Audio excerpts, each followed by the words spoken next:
자, 2주 전에 했던 내용이 여기까지였을 겁니다. 그죠? 예. 자, 오늘을 이어서 직권의 증상구조.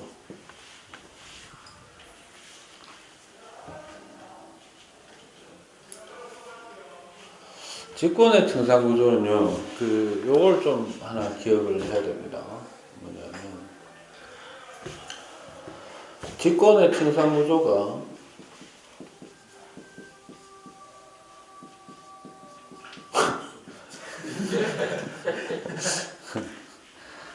미안한데. 영상에 노래소리 마이크가 여기 마이크 세팅을 해서 여러분들이 발표할 때 하고 달리 발표할 때는 들어가요. 예. 오픈 마이크로 하기 때문에. 근데 이 경우는 안 들어가는데 조금은 들어가겠죠. 이 218호 여기 이 강의실이 제일 음악실에 적나라한 소리가 다 올라옵니다.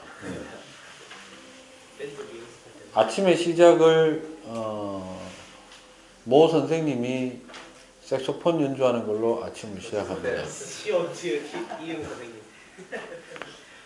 그리고 점심시간쯤에 뭐 그까지 점심시간까지가 아니죠. 중간에 이제 음악 시간 있으면 그죠?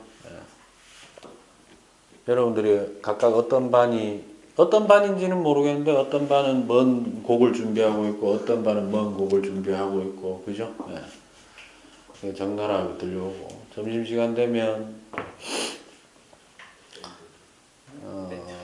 각종 악기들의 밸런스가 안 맞는 거예요. 그러니까 소리의 밸런스가 소리의 크기의 밸런스가 맞으면 좀 덜 할 텐데 그러니까 드럼 소리가 압도적으로 커요.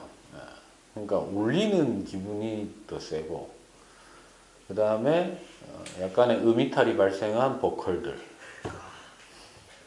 숨 차서 막 거의 마라톤 막판에 도달한 어떤 호흡 듣고 있다 보면 내 호흡이 감치 멈추고 있는 듯한 느낌 어떤 답답함 그죠?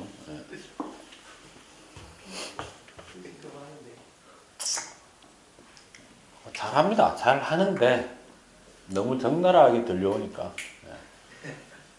좀 힘들죠. 자, 분화된 시기.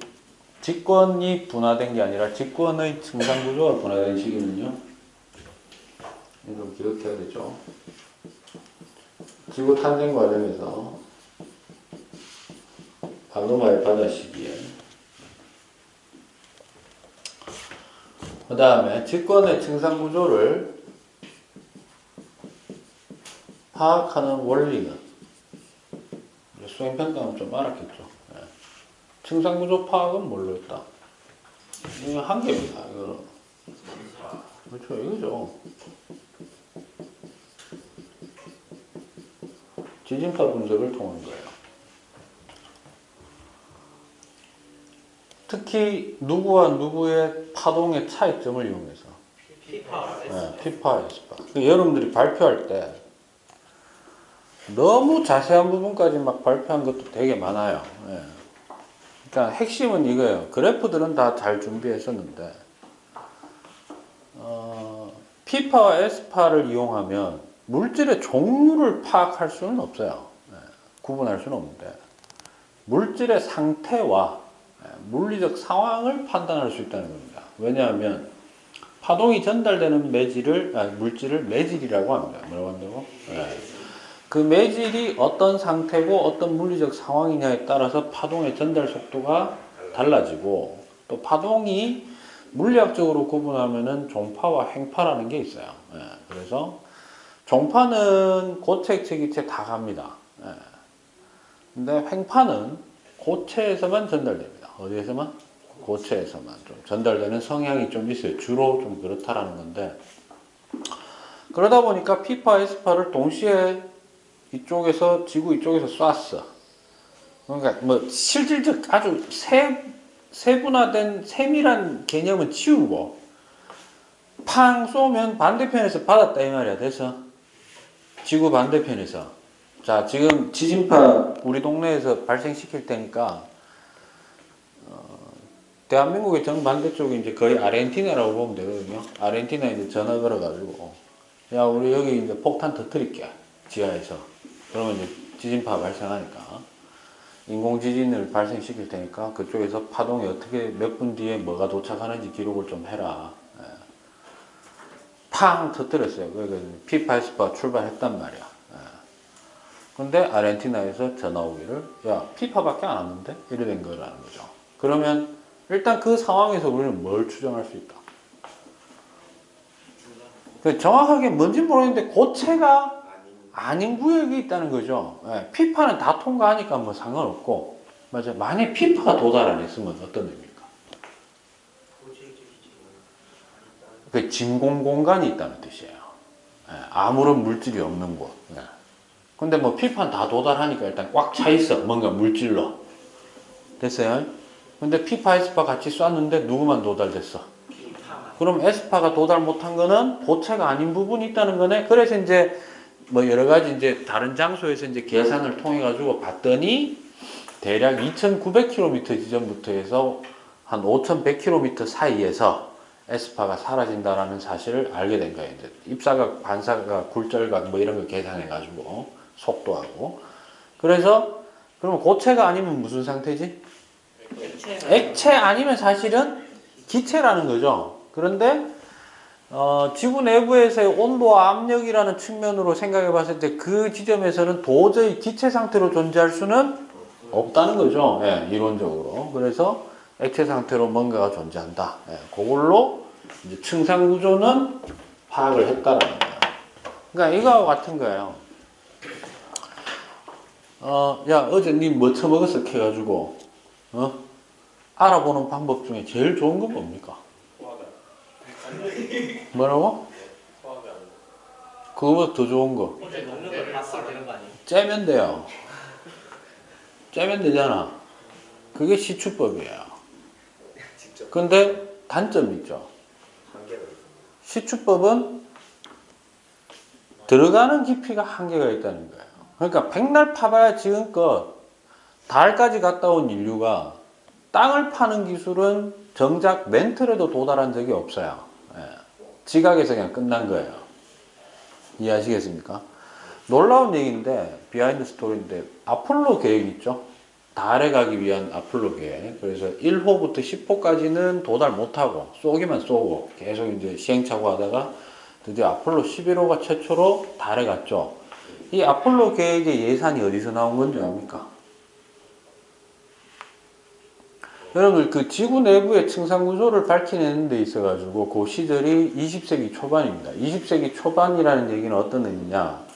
1차, 2차 세계대전이 끝나고 나서 세계를 주름잡던 어떤 패권이 이제 미국하고 소련으로, 현재 러시아의 옛날 그 공산주의 시절일 때, 두 양대 강국의 이념 체계 안에서 냉전이라고 하는 시대가 벌어졌을 때, 언제 터질지는 모르고 잦은 싸움을 하는 게 아니라 계속 신경전만 벌이고 있던 상황에서 둘 다 어디에 투자합니까? 군사과학기술에 엄청나게 투자를 해요. 근데 그 군사과학기술 대놓고 무기 만든다고 선전을 할 수는 없잖아. 그러니까 어디에? 과학기술에 이제 투자를 많이 하고, 그리고 우리 체제가 더 낫다, 자본주의가 더 낫다, 아니다, 공산주의가 더 낫다라고 할 때 모든 지표를 가지고 비교를 하기 시작한 거죠. 근데 20세기 초반에는요, 소련 체제가 조금 더 앞섰어요. 앞섰다고 결론을 낸 거예요. 뭐 예를 들어서 올림픽에서 금메달 따는 거, 뭐 이런 것까지도.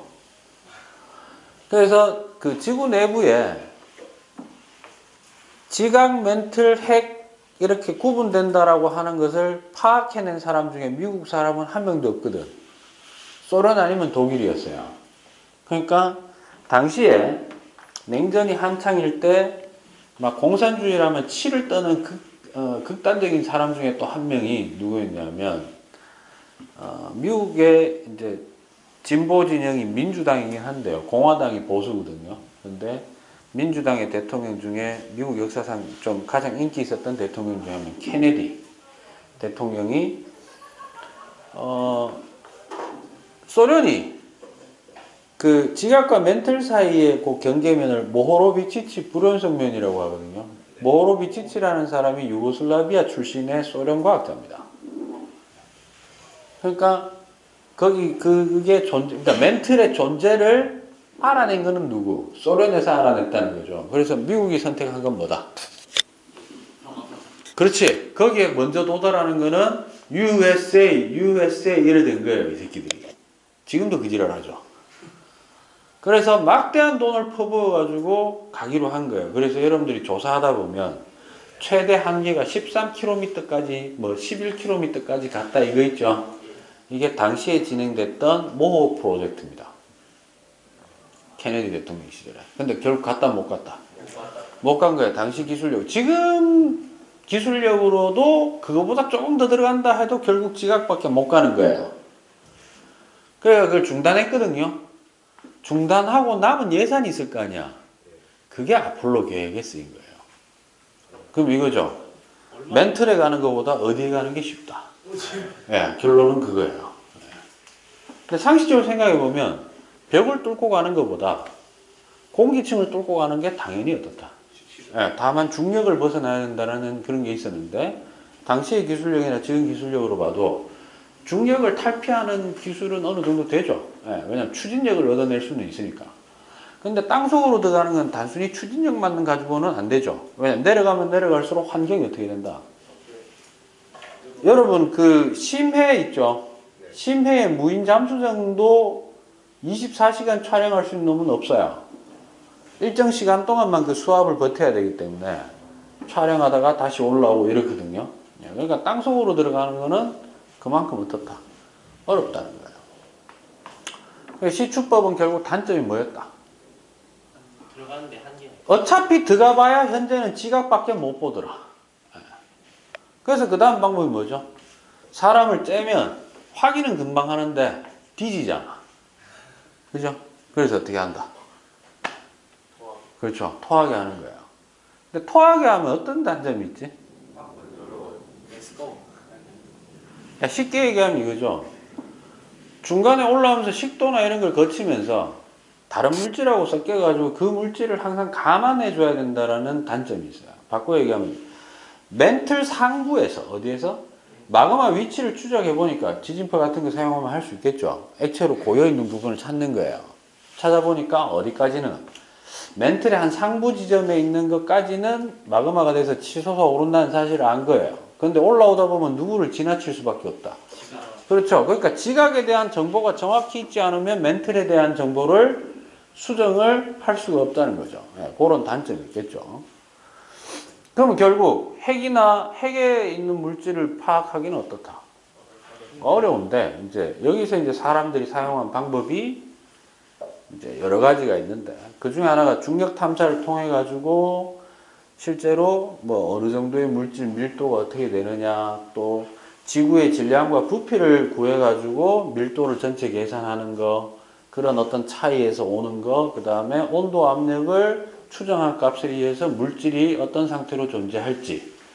그래서 모델을 만드는 거죠. 고온고압 실험실을 만들어 가지고 그것도 가동하기가 상당히 어렵겠죠. 거기에다가 샘플을 하나하나 다 넣어보는 거예요. 광물, 원소 이런 것들을. 그래가지고 얘가 버티내느냐. 그래서 그런 것들에 여러 방식에다가 한 가지 더 있죠. 뭐 여러분들 조사한 내용 중에 운석 연구가 있었잖아요. 그럼 이거잖아. 운석은 지구 바깥에 있는 건데 지구 바깥에 있는 걸 가지고 들고 들어와가지고 잘라서 봤더니 야, 좀 운석 덩어리 큰 놈은 잘라보니까 전부 가운데 철이 박혀 있더라. 따라서 지구에도 철이 있을 거야. 이건 뭔 말이야 그게? 운석이랑 지구가 비슷한 시기. 그렇죠. 예. 거기에서 우리가 배운 내용을 기반으로 하면 되는 거예요. 태양계가 형성될 때 태양 주변의 천체들이 거의 동시에 만들어지고 동일한 뭐 구성 원소로부터 출발했다라는 거예요. 그러면 태양 주변에 지구 근처에 있는 놈이 지금 지구로 쏠려 들어올 수도 있죠. 같은 암석형이라고 한다면 그 출발은 태양계에 탄생할 때 동시에 만들어졌을 거니까. 맞아?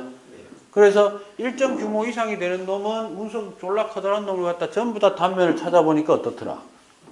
가운데 철이 꽉 모여 있더라는 거예요. 아니면 철을 함량이 높거나. 암석 Si하고 O의 함량도 바깥쪽에 많지만 중심으로 갈수록 철의 함량이 많다는 사실에 그러면 거의 다 어떻다? 비슷한 형태로 만들어지고 출발한 게 아니냐. 이제 그것으로서 핵의 구성 물질과 원소에 대해서 추정을 할 수 있다는 겁니다. 알겠습니까? 그래서 그러한 것들을 이용해서 현재 나뉘어진 내부 증상 구조는 제일 겉을 뭐라고 합니까? 지각. 그 다음 아래가 멘틀. 그 다음에 외핵, 내핵인데 일단 핵이라고 합시다. 됐니? 왜냐하면 이제 조금 업그레이드를 해야 돼요. 이제 고등학교 왔으니까. 지각과 멘틀의 경계면을 뭐라고 하죠? 네, 모호로비치치 불연속면이라고 하는데 모호면이라고 줄여서 얘기를 합니다. 모호면의 깊이는 지각이 두 종류 있어요. 대륙인 부분과 해양인 부분이 있는데 해양 지각이 조금 더 얇고 많이 얇고 대륙 지각이 좀 두껍습니다. 됐니? 그래서 아무래도 대륙 우리가 딛고 서 있는 대륙에서 파 들어가서 만약에 모호면에 도달한다면 대륙에서는 좀 더 많이 파 들어가야 되고 해양에서는 조금만 파도 되는데 그건 참고로 알아두십시오. 대륙은 35km 정도 돼요. 평균. 그러니까 아까 13km 팠다라는 거는 절반도 못 팠다는 얘기예요. 현재까지. 그런데 해양 지각은 두께가 어느 정도 되냐면 평균 한 5km 됩니다. 졸라 얇래? 그러면 바다에서 파고 들어가면 되지 않나? 그런데 그 정도의 해양 지각이 있는 곳은 전부 심해 바닥이거든요. 그러면 심해 바닥에 도달되기 전에 수압 때문에 뭐 모든 기계가 다 아작 난다는 거예요. 알겠습니까? 됐어요? 네. 그래서 그 부분을 모호면이라고 하고요. 그 다음에 멘틀과 핵의 경계도 좀 참고로만 알아두십시오. 제가 앞쪽 말만 쓸게요. 구텐베르크라는 사람이 발견한 거예요. 독일 사람들 이름 중에 구텐베르크라는 이름 참 많아요. 유명한 놈도 많고. 인쇄 활자 만든 사람 아닙니다. 동명이인입니다. 알겠죠? 알겠어요? 네. 구텐베르크 면이라고 하고 외핵하고 내핵의 경계면은 레만 면이라고 하는데 레만이라는 사람도 독일 여자 박사입니다. 네. 졸라 똑한 여자입니다. 이 여자가 어디에서 유학을 했냐면 세계 지진과 관련된 세계에서 가장 신뢰도가 높은 나라는 어딜까요? 그렇죠. 예. 이 여자가 아직 그 동양권의 문화가 이렇게 글로벌한 시대가 아닌 시절에 이미 레만이라는 박사는 독일에서 독일 출신인데 일본에 와서 유학하던 여자였어요. 예. 그래서 대만 지역과 알래스카 지역의 지진을 조사하다가 외핵과 내핵의 경계면, 그러니까 바꿔 얘기하면 이거예요. 처음에 핵이 발견됐을 때는 온통 외핵이라고 생각했어요. 무슨 말이지? 그냥 액체로 전부 핵이 돼 있다고 생각했어요. 근데 속에 뭔가 다른 게 있다라는 거를 레만이라는 그 여자 박사가 찾아내서 내핵은 나중에 뭐로 고체 상태로 알게 되었다 이렇게 된 겁니다. 됐나? 여기에서 하나 기억해야 될 것은 자 멘틀이 다시 세 구간으로 나뉜다는 겁니다. 몇 구간? 크게 세 구간으로 나뉘는데 제일 위에를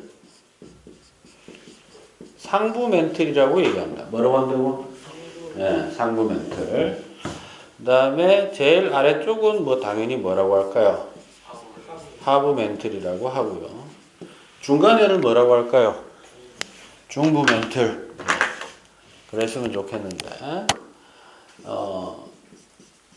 연약권이라고 얘기합니다. 뭐라고 한다고? 네. 얘는 깊이가 대략 정해져 있어요. 지하 100에서부터 약 400km 지점까지가 연약권인데 이건 아마 2학기 또는 2학년 때 여러분들이 사용해 먹는 겁니다. 됐어요? 네. 지진파를 통해서 속도가 급격히 좀 느려지는 구간을 찾은 거예요. 느려진다는 건 어떤 의미일까? 밀도가 커진다, 작아진다? 작아진다. 상태로 보자면은 기체에서 액체, 액체에서 고체로 가는 거야? 아니면 반대로 고체에서 액체, 액체에서 기체로 가는 거야? 그렇죠. 분명히 멘틀은 무슨 상태라고 알고 있는데 전체가 고체 상태라고 알고 있는데 속도가 급격하게 느려지는 것은 액체라고 하기에는 위험해요. 왜냐? S파는 통과는 해요. 근데 P파, S파가 둘 다 공통적으로 속도가 어떻게 되더라?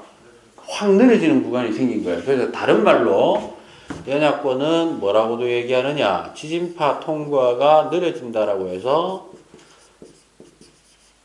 저속도층이라고 얘기를 합니다. 됐니?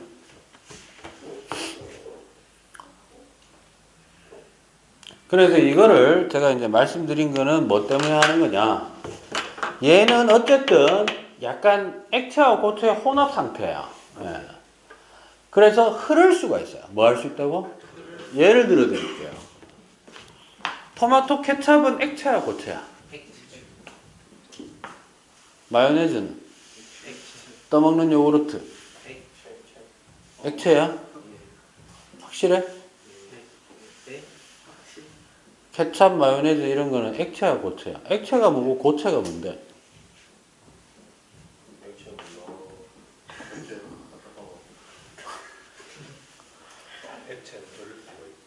어. 액체를 그릇에 담았을 때 고체가 흐를 수 없나? 푸딩 같은 거 푸딩 움직이잖아. 나중에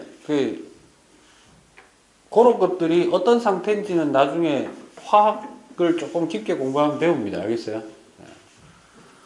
나중에 한번 공부해 보십시오. 다 할 필요는 없고 그쪽으로 관심 있으면 하십시오. 알겠어요? 그러니까 이런 거예요. 연약권이라는 상태가 마치 케첩이나 마요네즈처럼 고체도 아닌 것이 액체도 아닌 것이 약간 좀 어중간한 상태라는 거예요. 됐니? 그런데 물리적으로 판단할 때는 뭐다? 고체예요. 왜요? S파가 분명히 통과는 하니까. 알겠습니까?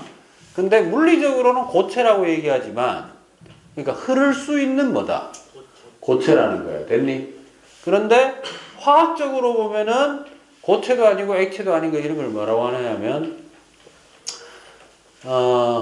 양키식 발음으로 하면 젤이 되고요. 라틴어나 독일어 발음으로 하면 겔, 실리카 겔 이런 거 들어본 적 있어요? 예.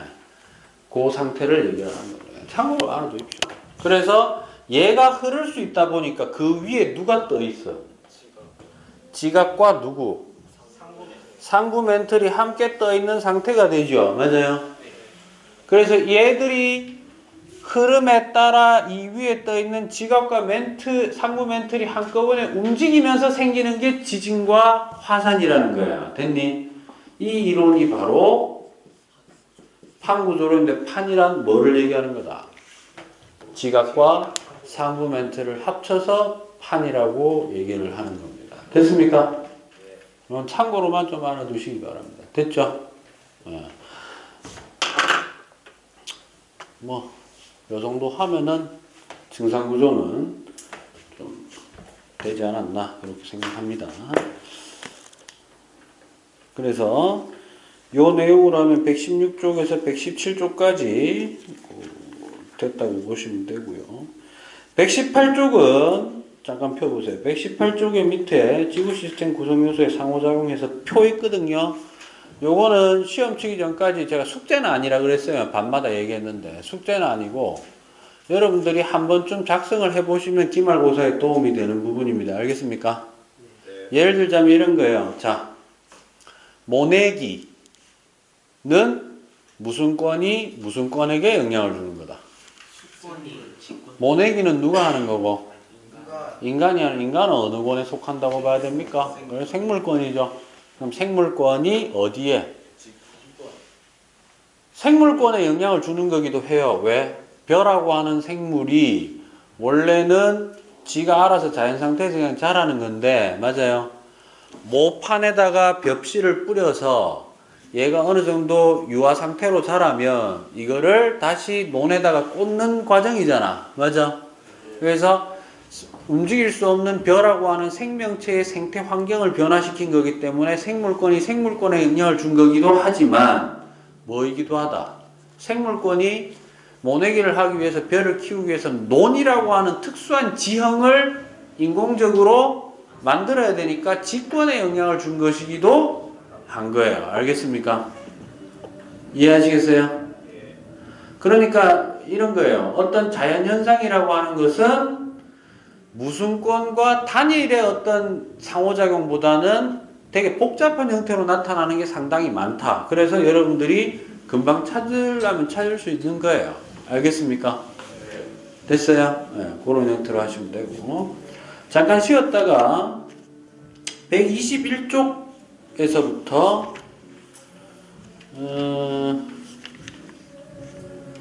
125쪽까지 할 수 있으면 하고 안 되면 말고 그렇게 하도록 하겠습니다. 알겠습니까? 예.